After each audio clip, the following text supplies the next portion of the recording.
воскресе! Вы на канале Денис у микрофона. Очень важно то, о чем мы говорим, доносить до всего мира. Именно для этого мы делаем субтитры на английском языке, чтобы люди из любой страны могли увидеть, что происходит сегодня в Украине. Потому что, к сожалению, это совершенно страшные вещи.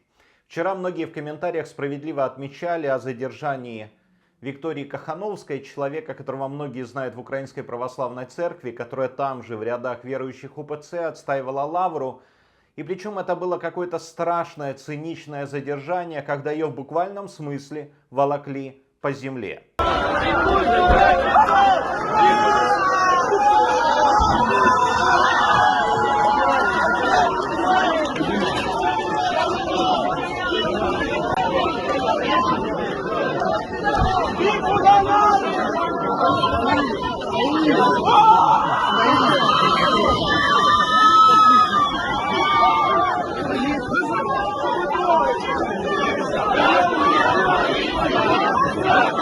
До этого мы знаем, что ей вызывали скорую, ей стало плохо после тех событий возле 39-го корпуса, возле той галереи.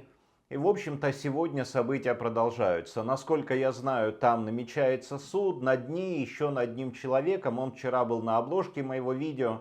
Его между собой называют Паша Маршрутка, потому что так он представлялся, как бы играя вот определенным образом словами.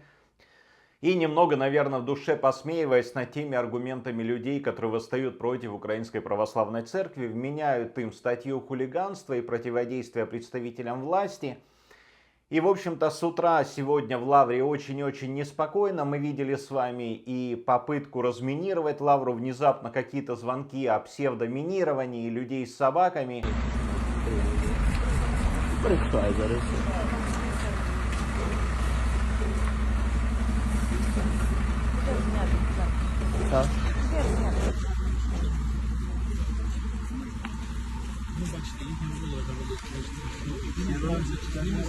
И в конце после этого люди с оружием.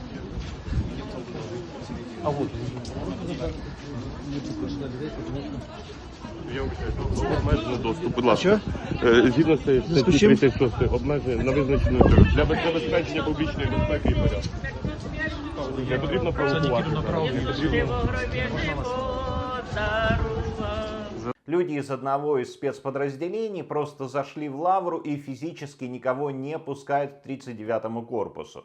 Хотя мы можем увидеть с вами на некоторых видео, что люди с камерами там все-таки есть.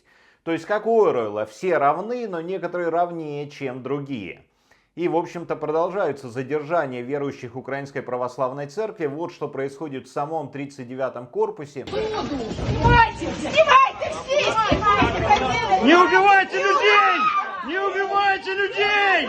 Не убивайте людей! Не убивайте людей! Кстати, там же в комментариях был вопрос, и сказали, что я был неправ, заявив, что не было никаких выставок. Возможно, я неправильно выразил свою мысль, не было последние 3 года выставок именно в самой галерее. Именно в 39-м корпусе. На улице в Лавре, безусловно, выставки были. И вот, пожалуйста, фото одной из последних таких ярмарок, выставок, продаж. То есть, простите за то, что я недостаточно четко сформулировал свою мысль. Но не об этом мы говорим. Говорим о том, что усиливается давление. И, похоже, власть пошла по пути абсолютнейшего беспредела, как правового. Но скажите мне, зачем задерживать ту же Кахановскую, волоча ее по земле?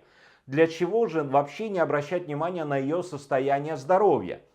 Если даже противники УПЦ с телеграм-канала Чорчер возмущены таким поведением и возмущены таким отношением. По их словам, им кажется, что это помешает тому, чтобы перетянуть людей из УПЦ в ПЦУ. Но, безусловно, любой здравомыслящий человек, глядя на это, скажет: нет-нет, друзья, я с Украинской Православной Церковью. Потому что если их гонят, если их притесняют, то они имеют полное моральное право заявлять о гонениях. И они имеют полное моральное право заявлять, что они как раз стоят на правильном месте. Мы видим, что верующие продолжают отстаивать Лавру. И ситуация начинает развиваться не по дням, а по часам. Она становится все более напряженной. И с новым директором заповедника Киево-Печерская Лавра, похоже, появляется гораздо больше провокаций, чем было до этого. И, к сожалению, это не может не тревожить, это не может не беспокоить. Суд над представителями Украинской Православной Церкви. И как кто-то правильно заметил, похоже, это суд над каждым из нас. Мы видим с вами, что каких-то лидеров мнений быстро стараются убрать. И, безусловно, каждый из нас, кто говорит в защиту ОПЦ, наверное, задумывается о своей безопасности тоже. Потому что важно, чтобы голоса звучали, важно, чтобы они раздавались как можно громче. Важно, чтобы во всем мире видели и слышали, что происходит сегодня в Украине.